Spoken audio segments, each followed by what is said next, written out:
गिनती अध्याय 16। कोरह, दातान और अबीराम का बलवा।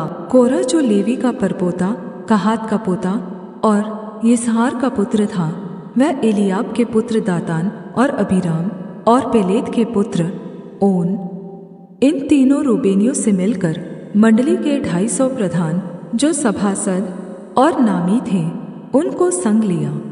और वे मूसा और हारून के विरुद्ध उठ खड़े हुए और उनसे कहने लगे, तुमने बहुत किया, अब बस करो, क्योंकि सारी मंडली का एक एक मनुष्य पवित्र है और यहोवा उनके मध्य में रहता है। इसलिए तुम यहोवा की मंडली में ऊंचे पद वाले क्यों बन बैठे हो? यह सुनकर मूसा अपने मुंह के बल गिरा।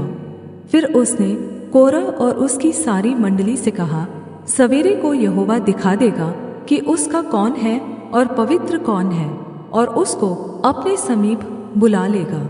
जिसको वह आप चुन लेगा, उसी को अपने समीप बुला भी लेगा। इसलिए हे कोरह, तुम अपनी सारी मंडली समेत यह करो, अर्थात अपना अपना धूपदान ठीक करो, और कल उनमें आग रख कर यहोवा के सामने धूप देना। तब जिसको यहोवा चुन ले, वही पवित्र ठहरेगा। हे लेवियों, तुम भी बड़ी बड़ी बातें करते हो, अब बस करो। फिर मूसा ने कोरह से कहा, हे लेवियों, सुनो, क्या यह तुम्हें छोटी बात जान पड़ती है कि इस्राएल के परमेश्वर ने तुमको इस्राएल की मंडली से अलग करके अपने निवास की सेवकाई करने और मंडली के सामने खड़े होकर उसकी भी सेवा टहल करने के लिए अपने समीप बुला लिया है, और तुझे और तेरे सब लेवी भाइयों को भी अपने समीप बुला लिया है। फिर भी तुम याजक पद के भी खोजी हो, और इसी कारण तूने अपनी सारी मंडली को यहोवा के विरुद्ध इकट्ठी किया है।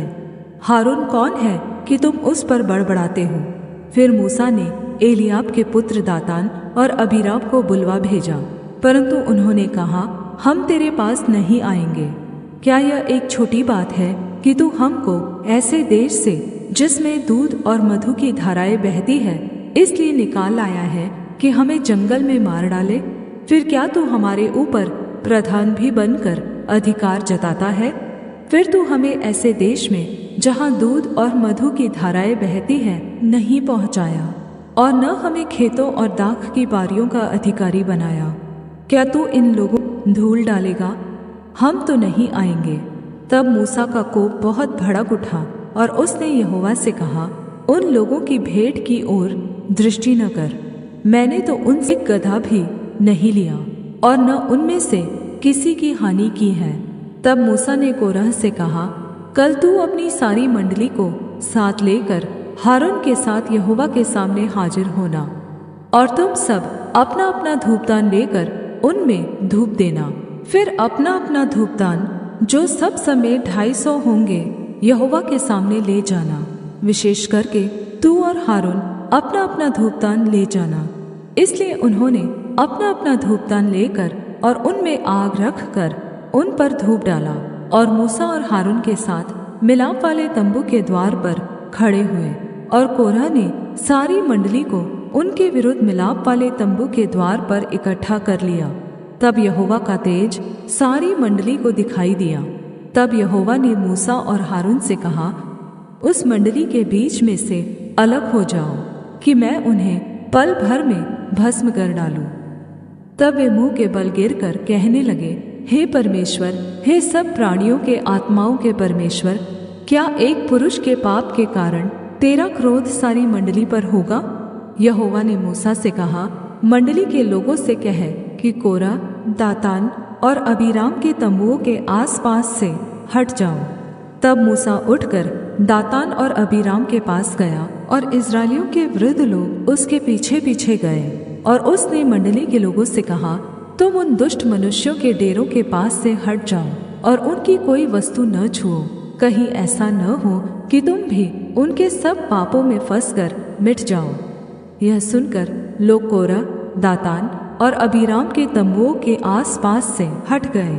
परंतु दातान और अबीराम निकलकर अपनी पत्नियों, बेटों और बाल बच्चों समेत अपने अपने डेरे के द्वार पर खड़े हुए।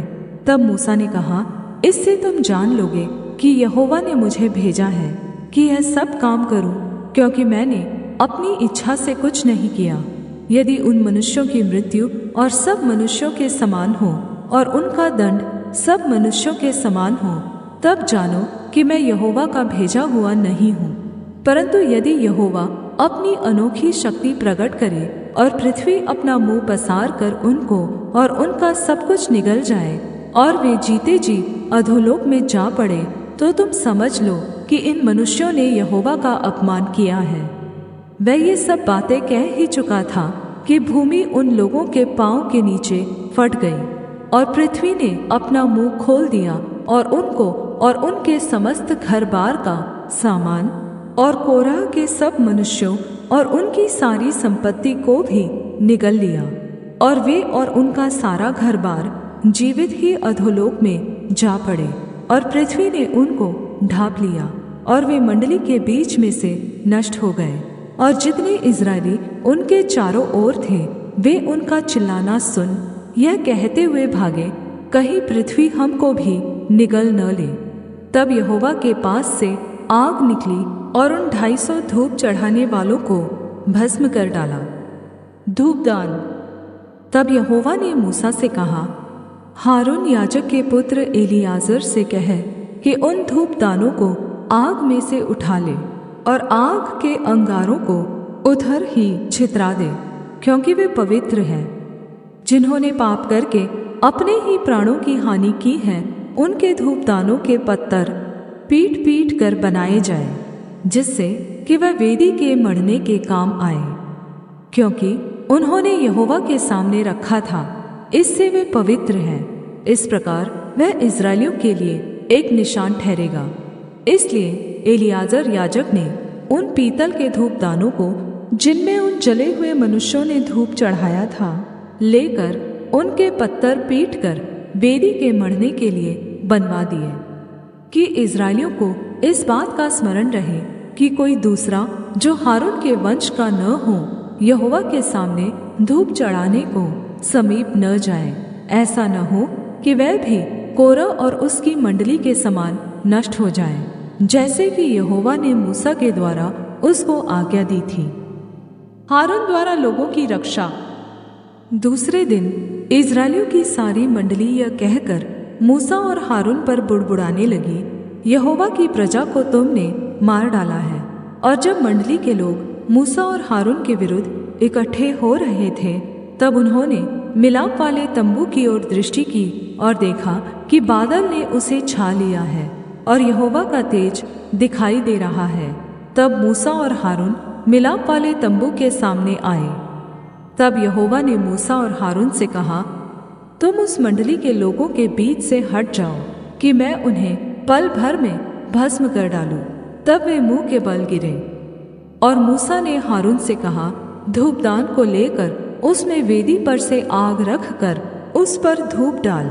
मंडली के पास फुर्ती से जाकर उसके लिए प्रायश्चित कर, क्योंकि यहोवा का कोप अत्यंत भड़का है और मरी फैलने लगी है।